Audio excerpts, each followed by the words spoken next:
영원히 망할 것 같지 않는 강대국이 왜 망할까요?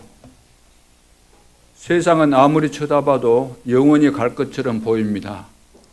여러 가지 건물 할 것 없이 지금 발전해가는 이 과학 이런 것들을 볼 때 이것은 영원할 것이다 생각되어지지만 반드시 망하는 시간표가 오게 됩니다. 왜 그럴까요? 그 원인은 하나입니다. 하나님을 안 믿기 때문에 오는 결과들이죠. 그러면은 금이 빛을 잃을 수가 없잖아요. 금이 변하지는 않잖아요, 색깔이. 근데 왜 변하죠? 다시 말해서 왜 하나님의 자녀들이, 하나님을 믿는 하나님의 자녀들은 왜 실패하냐 그 말이에요. 하나님을 믿는데 왜 실패할까요? 이유는 하나입니다. 하나님을 믿는다고 하지만 하나님의 말씀을 제대로 안 믿는다는 거죠. 그러면 우리 하나님의 말씀을 믿는다고 할 때 나는 성경을 믿는다. 성경을 믿는다 그러죠. 그러면 성경, 구체적으로 성경 무엇을 믿느냐 이렇게 질문할 때 우리가 적어도 이 정도는 믿는다라고 말할 수 있어야 되는데 그 내용이 뭘까요? 성경의 가장 중요한 주제들이 뭘까요? 그것이 바로 예수님께서 이 땅에 왜 오셨는가? 그 이유를 알아야 되는 거죠. 왜 오셨죠? 예수님은 이 세상에 죽기 위해서 오셨습니다. 우리는 살기 위해서 태어난다 그러지만 물론 우리도 결국에 가서는 다 죽지만 예수님은 이 땅에 오신 목적이 죽기 위해서 오신 겁니다. 어떤 죽음이죠? 우리를 구원하시기 위해서 오셨기 때문에 우리를 구원하시는 방법이 죽어야만 되는 방법이었어요. 그래서 십자가상에서 죽으신 것입니다. 십자가상에서 죽으신 그 내용이 뭐냐면 그리스도의 일을 하기 위해서 죽으신 거죠. 왜? 우리 인간에게 그리스도가 필요하기 때문에. 이 세상에는 모든 것이 다 있지만 우리가 망할 수밖에 없는 원인이 뭐냐면 눈에 보이지 않는 영적인 문제 때문에 망하는 거죠.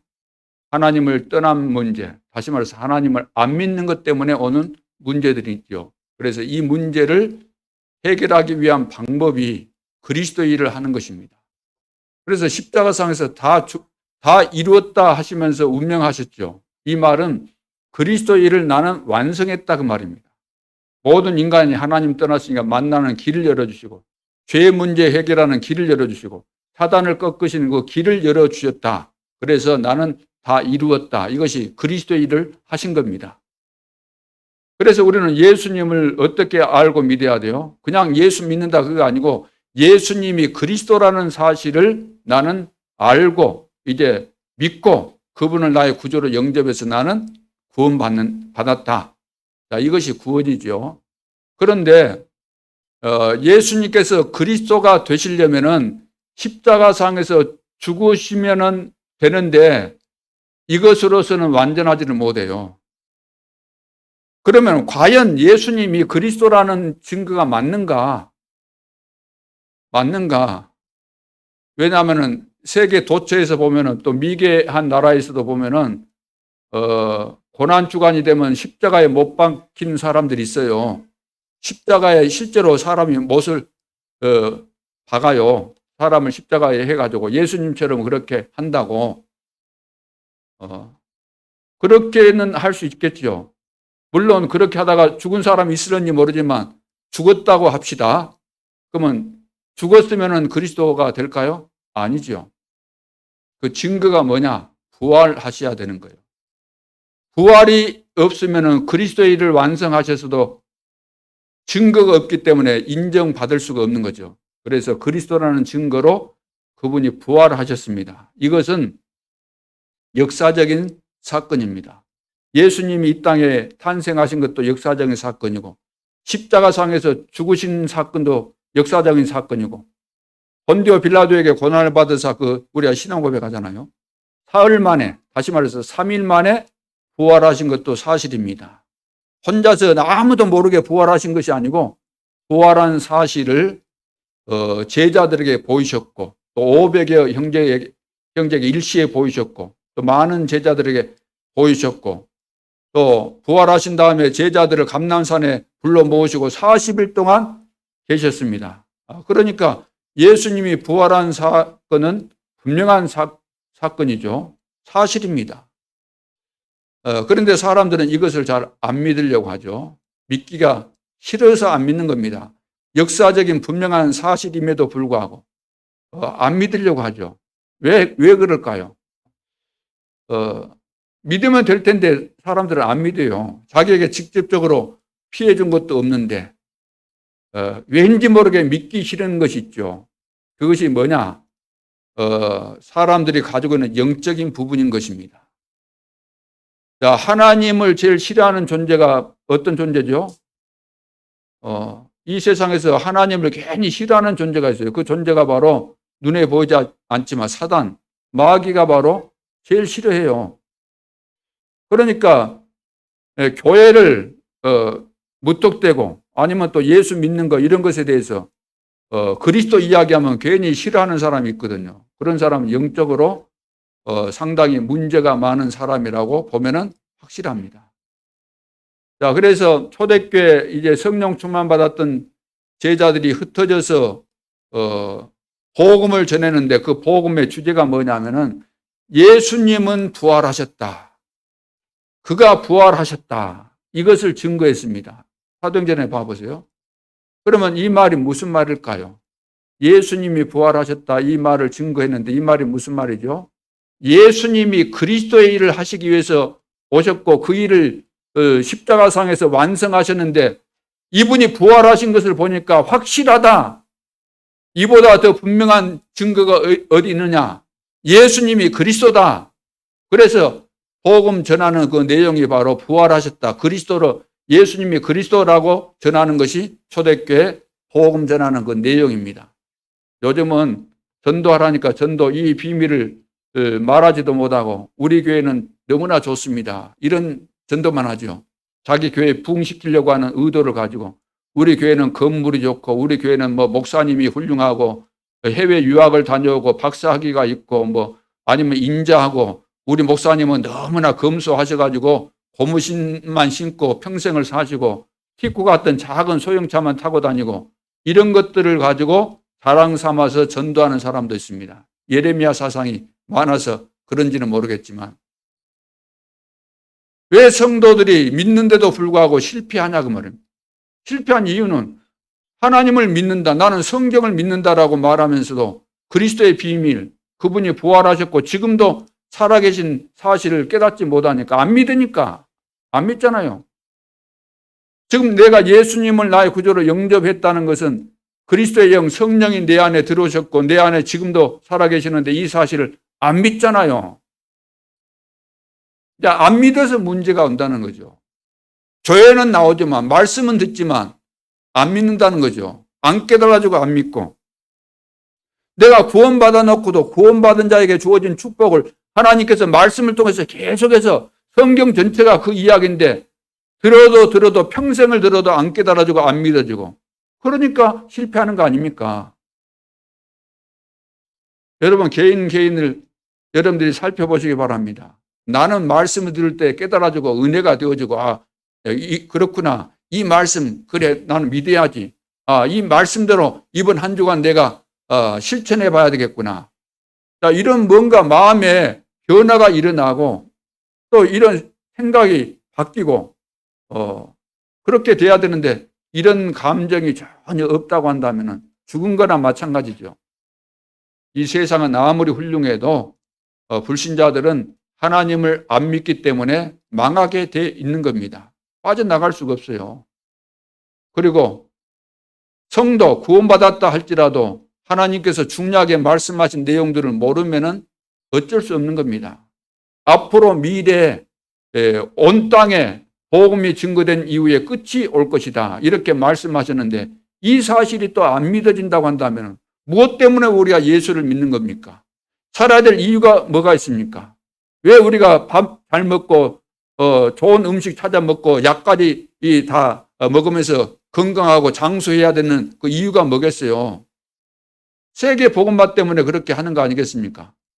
그런데 목적을 상실한 육신적으로만 우리는 세상 쾌락을 위해서 건강하고 그러려고 하니까 문제가 오는 거죠.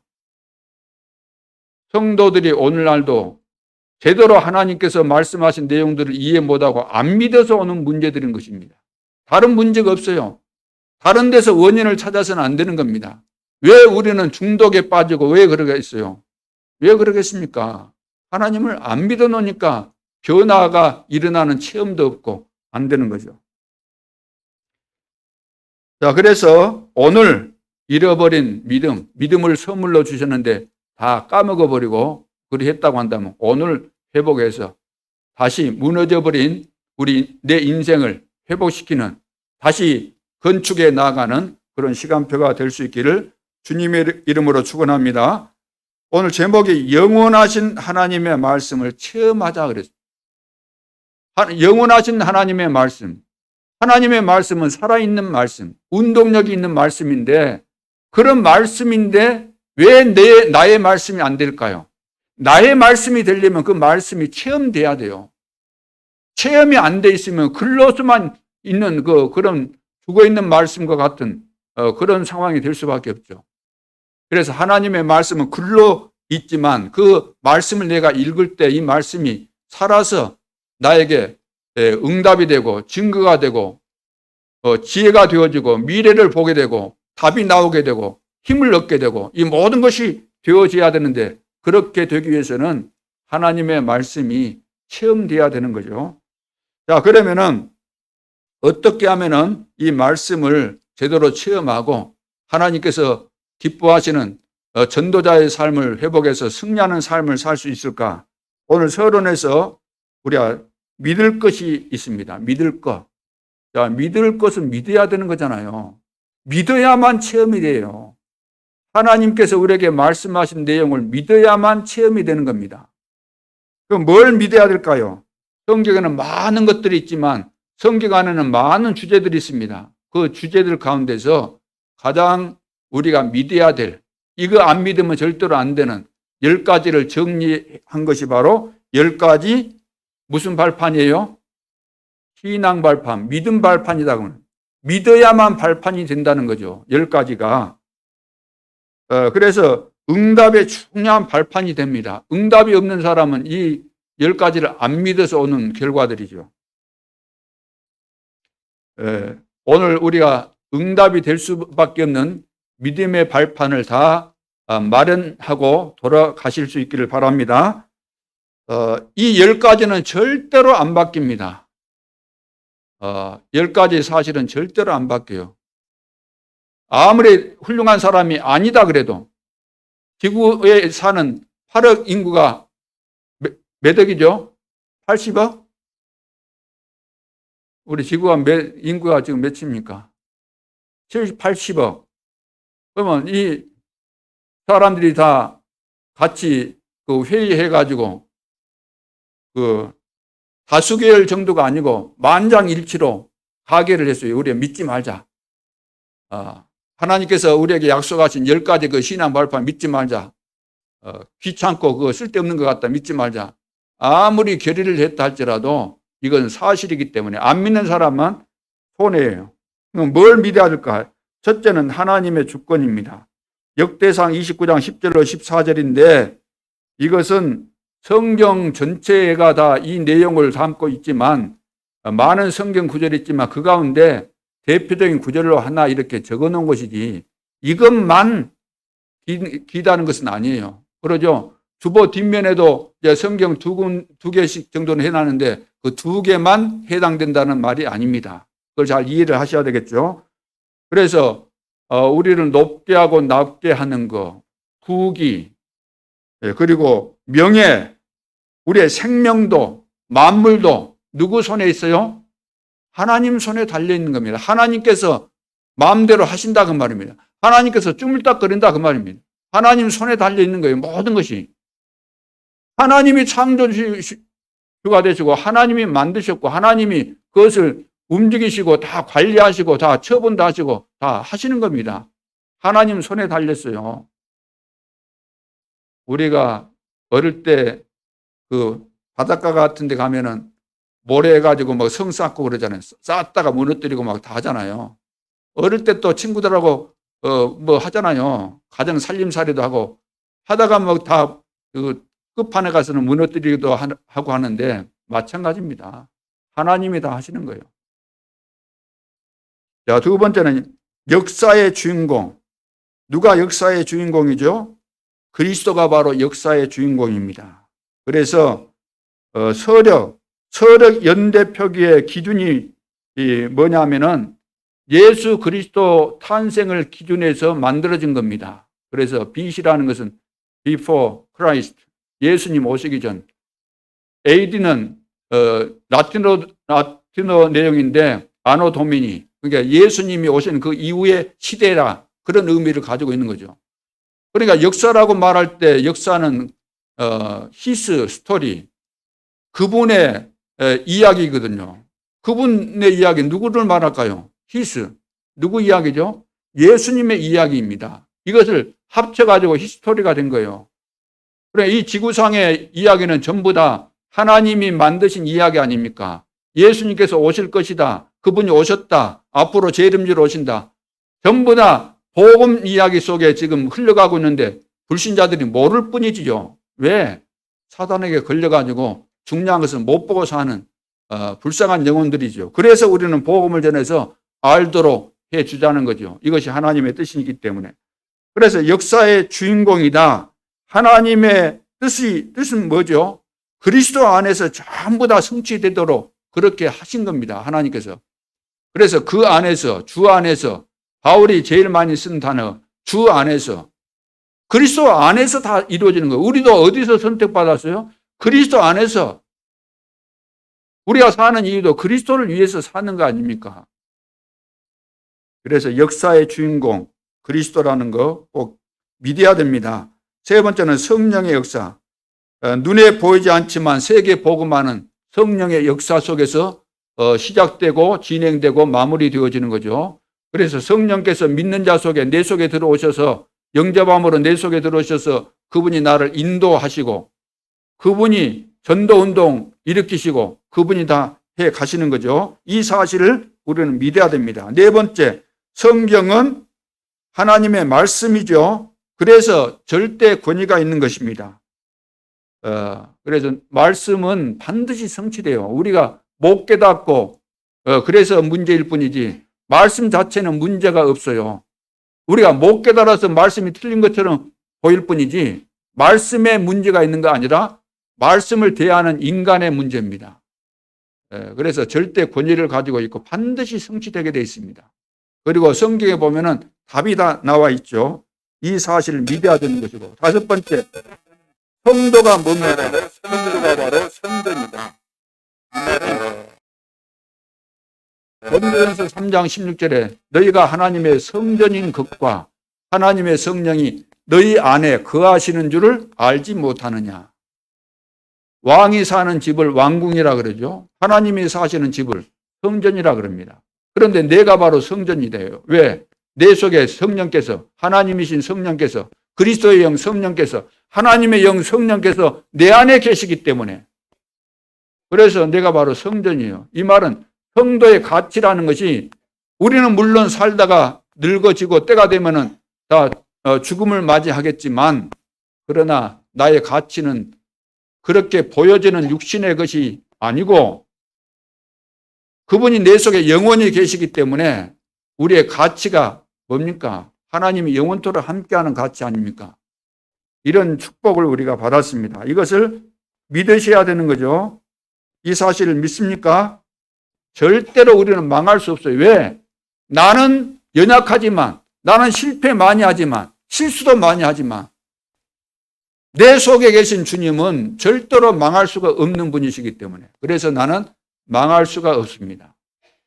이 사실을 믿을 수 있기를 바라고 여섯 번째는 내가 처한 곳이 선교지다. 내가 살고 있는 그곳이, 내가 몸담고 있는 그 직장이, 내가 살고 있는 이 지역이 바로 선교할 선교지다는 거죠. 많은 사람들은 어디 가서 전도하고 어디 가서 선교하려고 하지만 내가 있는 장소에서 하나님은 만남 속에 그 지역 속에 그 시간표 속에 계획이 있기 때문에 그래서 여수에 내가 사는 것도 하나님의 계획이 있죠. 하나님의 목적과 계획이 있습니다.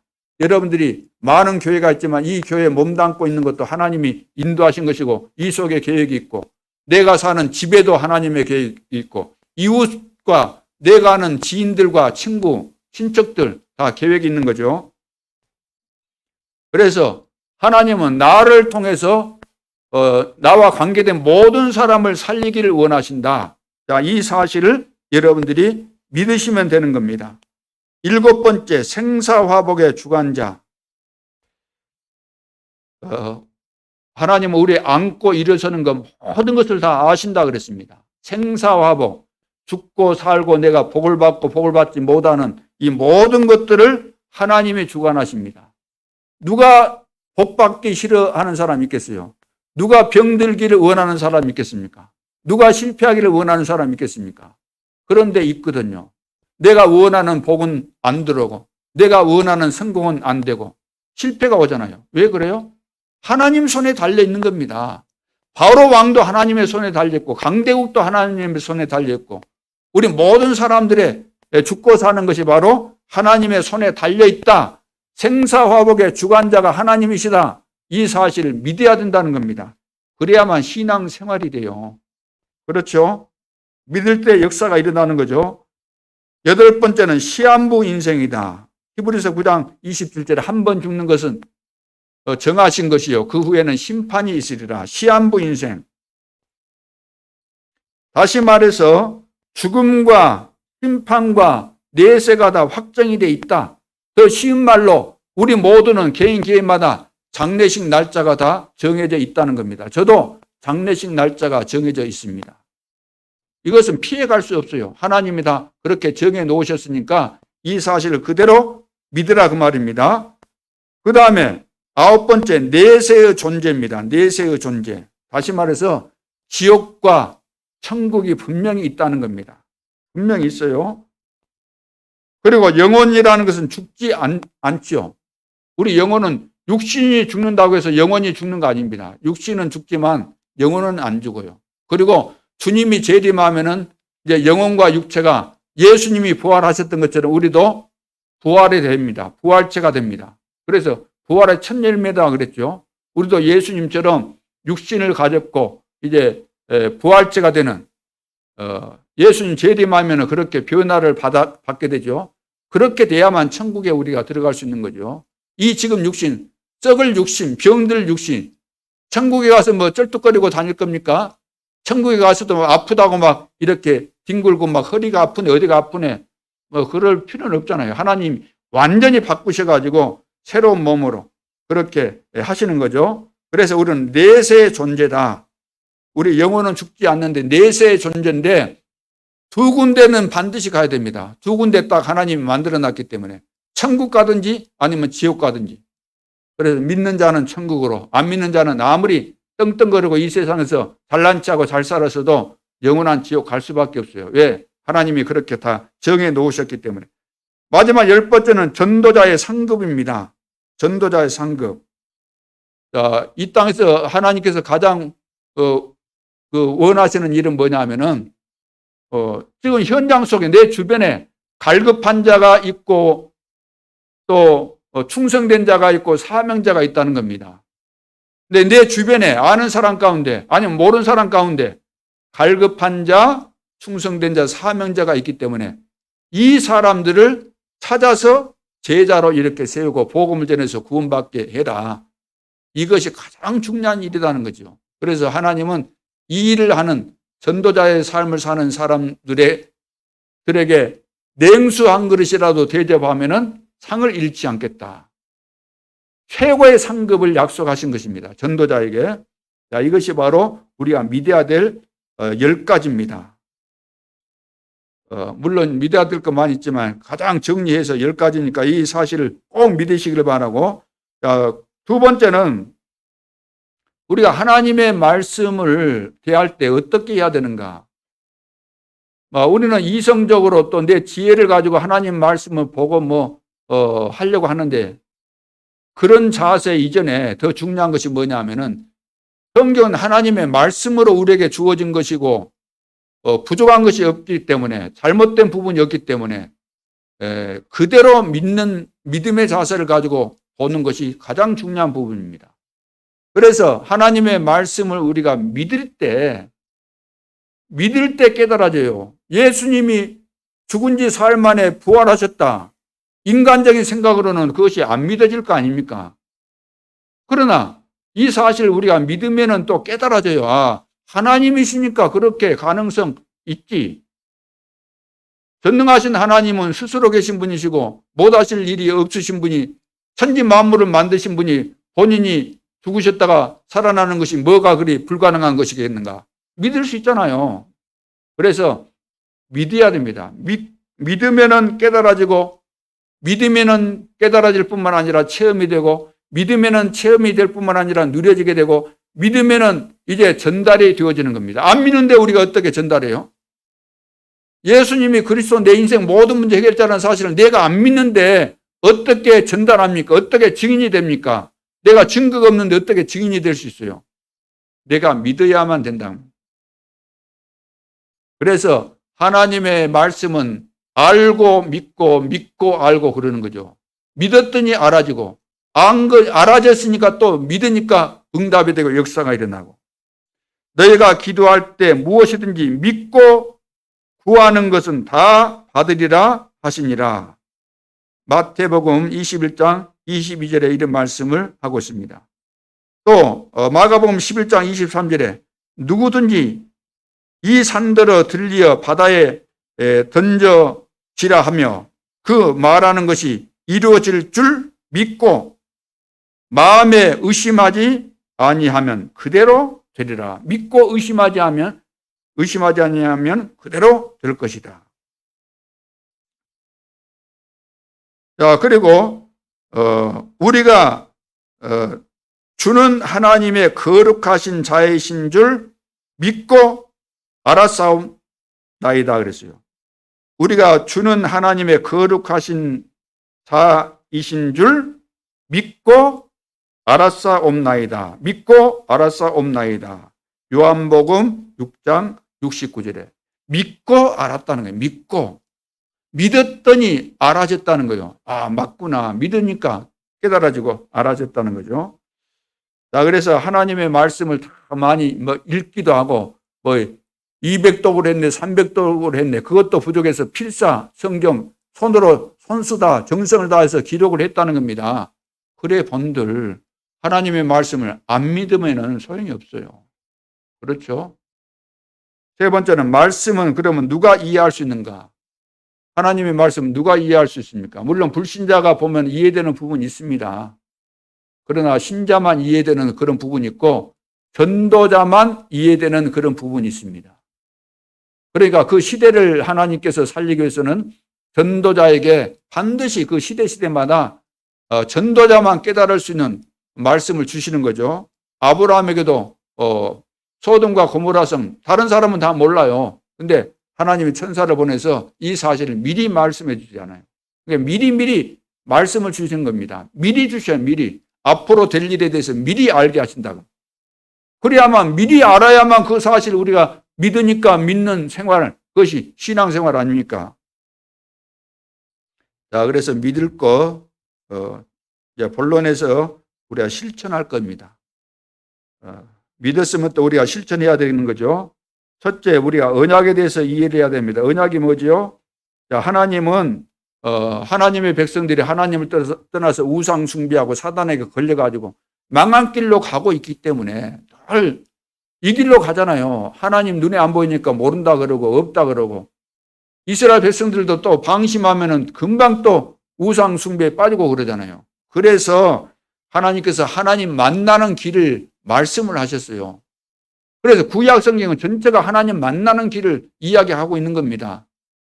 창세기 3장 15절 여자의 후손이 와야만 된다. 그래야만 뱀의 머리를 상하게 한다. 애굽에 노예되었을 때 어떻게 해야만 거기서 출애굽해요? 출애굽기 3장 18절 희생 제사를 드려야 된다. 포로로 잡혀갔을 때 어떻게? 이사야서 7장 14절 보라 처녀가 잉태하여 아들을 낳을 것이요 그 이름을 임마누엘이라 하리라. 로마에 속국되었을 때 주는 그리스도시요 살아계신 하나님의 아들이십니다. 이것이 바로 언약입니다.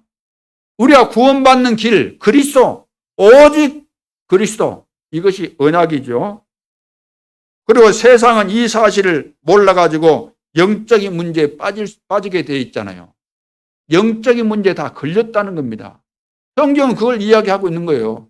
창세기 3장 사건 이후로 사단에 잡혀가지고 영적인 문제, 정신 문제 여기에 다 걸려가지고 육신의 문제까지 오게 되는 겁니다. 왜 우리가 질병의 시대를 오고, 왜 우리가 실패하고, 왜 우리가 마약 중독이 되고, 왜 게임 중독이 되고, 왜 그래요? 영적인 정신 문제에 걸려 있다는 겁니다. 어디서부터? 오래된 거잖아요. 오래됐어요. 걸려들었어요. 교회 와서 예배만 드린다고 되는 거 아니고 정신 바짝 차리고 영적 싸움하고 집중하고 그렇게 해서 가문의 저주를 끊고 나에게 와는 영적인 문제가 뭔가 발견해서 치유받고 그리 해야만 되는 거죠. 자, 그래서 결국은 이 세상 사람들이 멀쩡한데도 불구하고 우리보다 훌륭한 사람들이 얼마나 많이 있습니까? 여기에 걸려가지고 성공을 향해서 달려갔고 성공했고 그런데 어느 날 망하는 시간표가 오고 죽기를 원치 않지만 죽는 거예요. 반드시. 오래 살든 빨리 죽든 다 죽게 돼 있잖아요.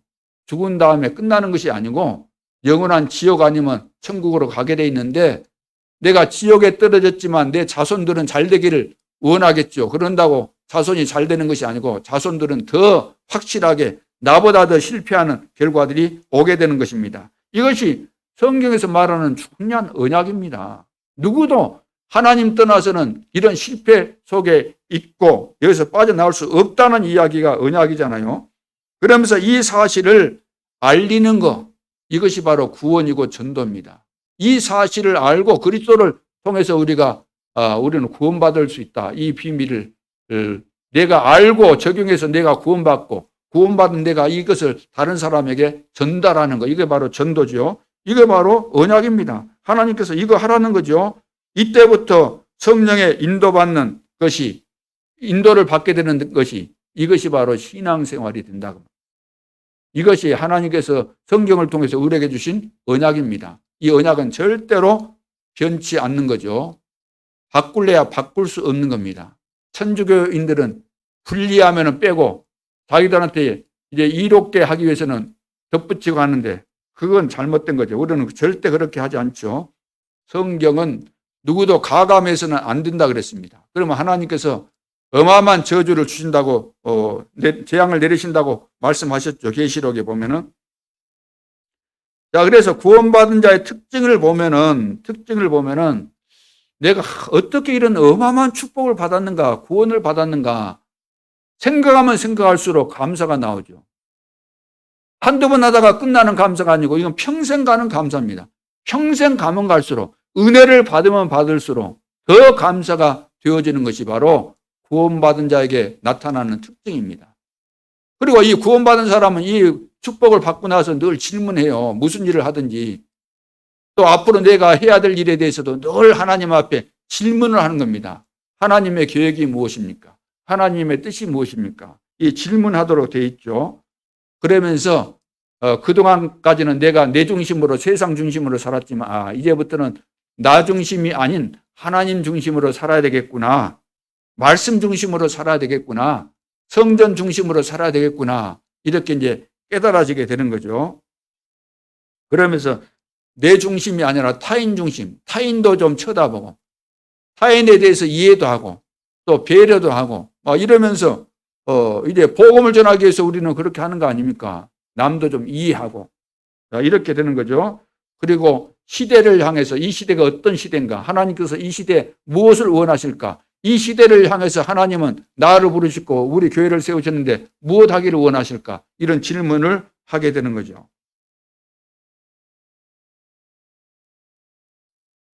자, 그러면은 두 번째, 언약 잡고 기도하면은 모든 문이 열립니다. 자, 이 언약을 붙잡고 기도하면 모든 문이 열리죠. 자, 그래서 정시 기도가 무엇인가? 하나님께서 우리에게 원하시는 그 일을 붙잡고 이제 기도하게 되면은 우리가 이제 답을 얻게 되어지고 또 힘을 얻게 되어지고 내가 걸어가야 될 길이 보여집니다. 하나님이 길을 제시해 주시니까. 그 무시기도가 뭐죠? 하나님의 뜻을 이제 발견하는 겁니다. 무시기도. 내 하루의 삶 속에서 24시 나에게 주어진 하루의 삶 속에서 어떤 만남, 사건, 문제 그 모든 것을 놓고 하나님의 뜻이 무엇입니까? 라고 질문하고 하나님의 뜻을 찾는 것. 그러니까 하나님의 뜻을 발견하는 것이 응답 중에 응답입니다. 우리는 뭔가 막 손에 뭔가 잡아야 되는 것이 응답이라고 생각하지만 하나님의 뜻을 발견하는 것이 응답 중에 응답이에요. 내가 실패했으면 왜 하나님 나를 실패하게 만들었습니까? 왜 우리 가정이 이렇습니까? 하나님의 뜻이 무엇입니까? 질문하면 하나님께서 깨닫게 해주십니다. 뜻을 알게 돼 있어요. 그래, 너 가문의 저주가 그리 심각하다. 그걸 놓고 집중해라. 다른 길이 없다. 다른 방법으로 해결 안 된다. 오직 복음 속에 들어가야 된다. 복음 24 돼야 된다. 그거 이제 깨달음 아닙니까? 그거 깨달아지면 다 된 거거든요. 이것이 바로 응답 중에 응답이죠. 뜻이 하늘에서 이루어진 것처럼 땅에서도 이루어지이다. 너희는 먼저 뭐라고 했어요? 그의 나라와 그의 의를 구하라. 그러면 이 모든 것을 너희에게 더해 주시겠다. 그래서 하나님의 소원이 무엇입니까? 이렇게 질문하는 거. 이거 바로 무시기도예요. 이 사람에게 무엇이 지금 필요합니까? 이 지역에 무엇이 필요합니까? 우리 교회가 이 지역에 무슨 일을 하기를 원하십니까? 이것을 질문하고 답을 찾아내는 거. 이것이 바로 무시기도죠. 그러면 집중기도는 뭐죠? 발견한 이 평생의 답. 하나님의 뜻을 발견했잖아요. 이것이 이제 나에게 주어진 평생의 기도 제목이죠. 하나님께서 주신 미션이잖아요. 그래서 발견된 평생의 답, 이 기도 제목을 붙잡고 우리는 24 기도하는 거죠. 다시 말해서 언약을 붙잡고 기도하는 것입니다. 그러면은 모든 것이 회복되어지는데 그래서 언약이 중요하다는 거죠. 그러면 그 언약의 핵심이 뭐라고요? 언약의 핵심이 뭐예요? 그리스도입니다. 그리스도. 그러니까 그리스도가 없어서 다 망하는 거예요. 그리스도 하나 몰라서.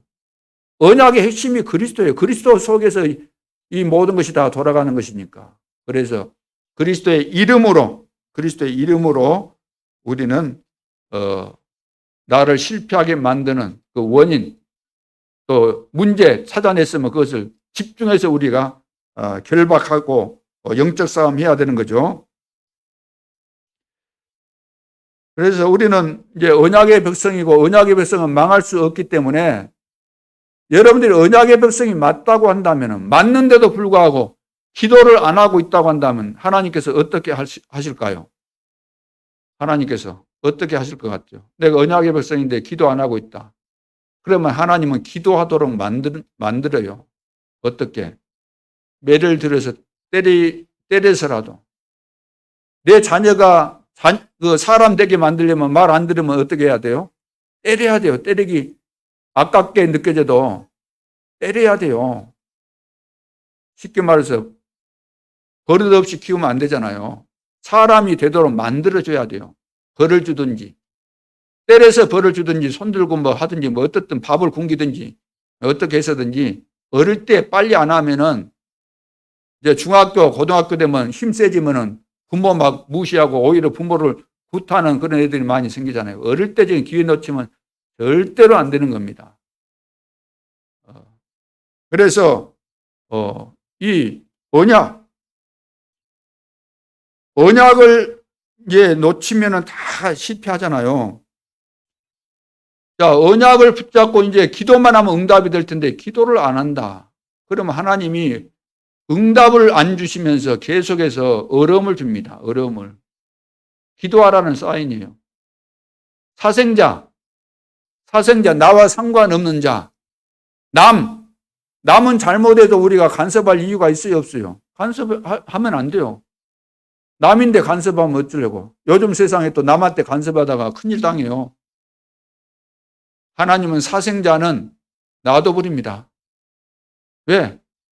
하나님 안 믿는 사생자, 죽은 자, 불신자는 얼마 있지 않으면 지옥 갈 것인데 뭐 지옥 가서 영원히 고생할 것 다 아시잖아요. 하나님이. 건드릴 이유가 없어요. 그런데 하나님의 백성, 언약의 백성은 언약 붙잡고 믿음으로 안 살면 하나님이 건드려요. 건든다 이 말은 때린다고 말이에요. 왜? 축복을 다 주었는데 왜 축복을 놓치고 축복을 못 누리고 있냐? 언약 백성이 출애굽에서 광야에 나와서 일주일이면 가나안 땅에 들어갈 수 있는데 40년을 묶어놨어요. 왜?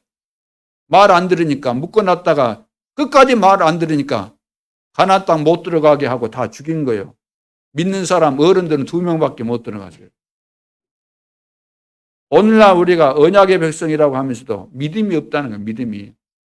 정탐꾼 12명 뽑아서 보냈잖아요. 12지파에서 대표자들이니까 똑똑한 사람들 12명을 보냈는데 돌아와서 보고할 때 보니까 10명이 다 불신앙 보고했잖아요. 이 정도로 안 믿는다는 거예요, 지금. 오늘 나는 왜 역사가 안 일어납니까? 이야기했잖아요. 내가 말씀을 안 믿는 거예요, 도대체가. 믿는 것처럼 앉아 계시는 건 잘 하는데 그것은 모양을 내가 잡을 뿐이지 내 속에서 믿어야 될 거 아닙니까? 얼굴로 믿는 겁니까? 표정으로 믿는 겁니까? 표정은 얼마든지 우리가 잘 믿는 것처럼 표정할 수 있어요. 배우들은 너무 잘해요. 요즘은 거의 대부분의 우리 그 젊으신 분들이나 이런 분 보면 거의 다 막 배우 수준이잖아요. 어릴 때부터 본 것이 많으니까 계속해서 연속극 보지, 영화 보지. 배우 수준이 다 돼가지고 아주 잘해요. 그러나 우리 속 사람이 진짜 믿어야 된다는 거죠. 그래서 한 길밖에 없습니다. 다른 길이 없어요. 다른 길. 다른 길이 있다고 한다면 그건 지옥 가는 길입니다. 한 길밖에 없어요. 하나님은 한 길밖에 안 주셨어요. 다른 길은 없어요. 사도행전 4장 12절에 다른 이로서는 구원을 얻을 수 없나니 천하 인간의 구원을 얻을 만한 다른 이름을 주신 일이 없느니라.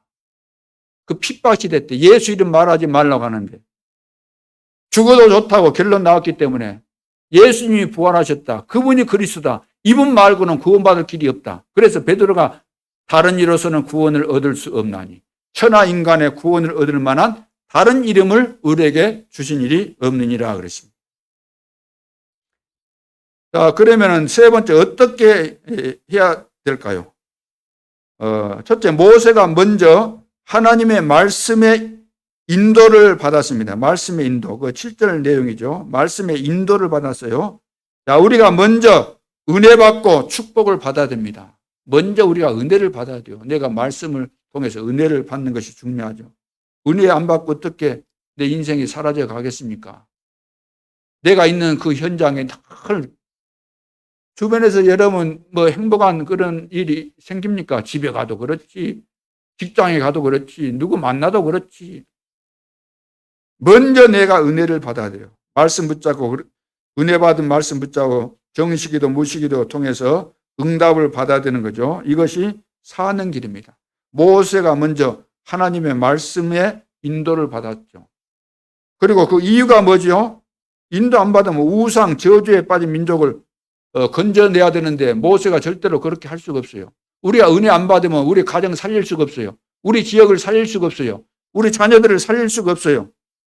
우리 교사가 성령 충만하고 부모가 성령 충만하고 그리스도로 충만해야만 우리 자녀를 살리는 것이지 교사가 하겠지 아닙니다. 부모가 딱 깨어서 해야 돼요. 성경에 보니까 교사들이 살렸다 그거 있어요? 부모들이 다 어릴 때 렘넌트 자녀들을 다 나시린으로 시대 전도자로 다 세웠지 교사한테 맡기고 그거 아니죠. 그러면 교사는 이제 오늘부터 교사 나는 적당히 해도 되겠구나 그거 아니죠. 지금 우리가 왜 먼저 우리가 하나님의 은혜를 받고 인도를 받아야 되는가? 지금 전 세계가 우상에 빠져 있잖아요. 237 나라와 5천 종족을 살려야 되는 이유가 바로 여기에 있는 겁니다. 이것 때문에 그리고 나와 우리 가문의 오래된 저주에서 우리가 해방을 받아야 되기 때문에 나의 지금 내가 가지고 있는 문제는 내 가문을 통해서 온 문제고 내 남편의 문제는 내 남편 가문의 문제 아닙니까? 이거 쉽게 해결되는 거 아닙니다. 교회 다녔더니 해결됐다 그거 아니에요. 나 평생 교회 다녔다 해결 안 됩니다. 그렇죠? 그래서 이 저주라는 것이 대대로 물려온 겁니다. 대대로 물려져 온 거예요. 3, 4대까지. 우상 숭배하면 3, 4대까지 저주가 임한다 그랬잖아요. 십계명에 나오잖아요. 3, 4대까지 저주가 임한다.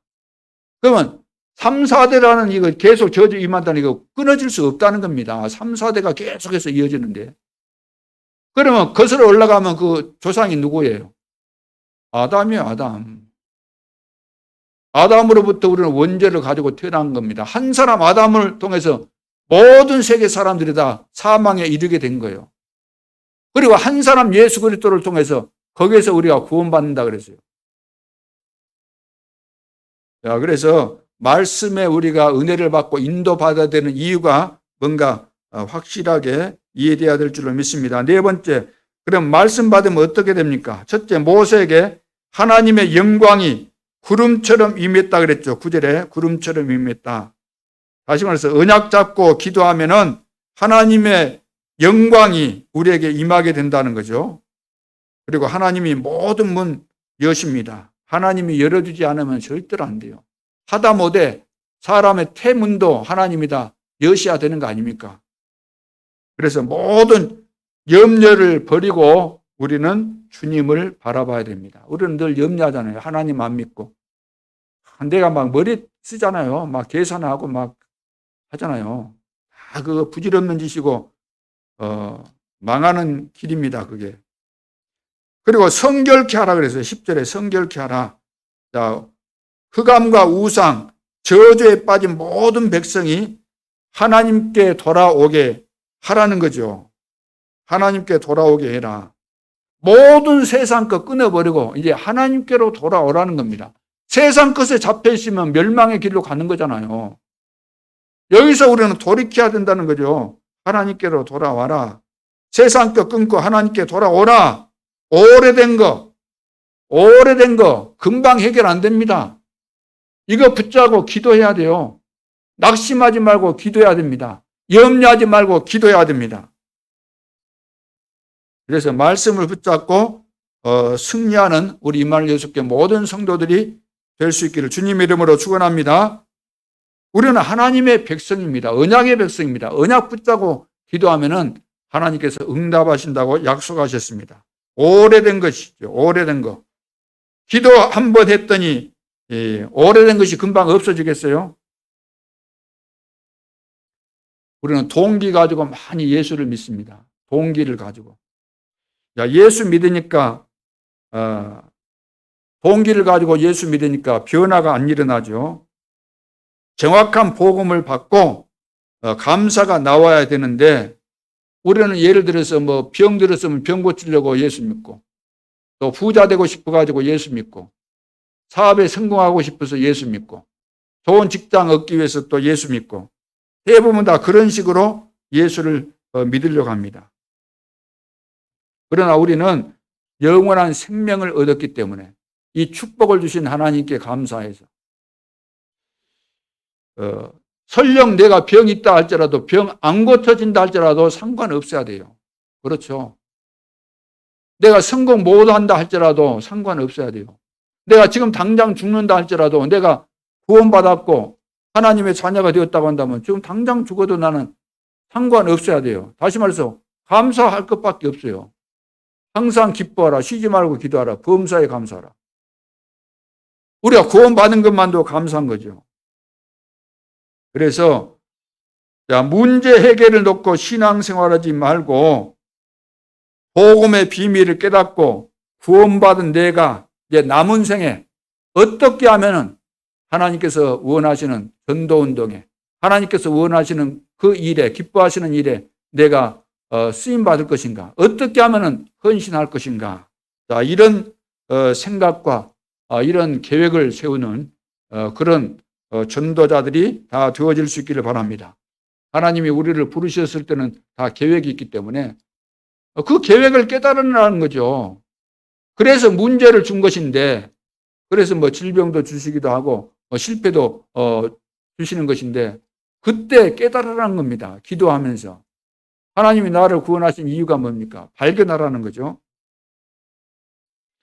자, 그러면은 결론으로, 그래서 우리가 이런 부분을 놓고 기도밖에 없기 때문에 실천해야 돼요.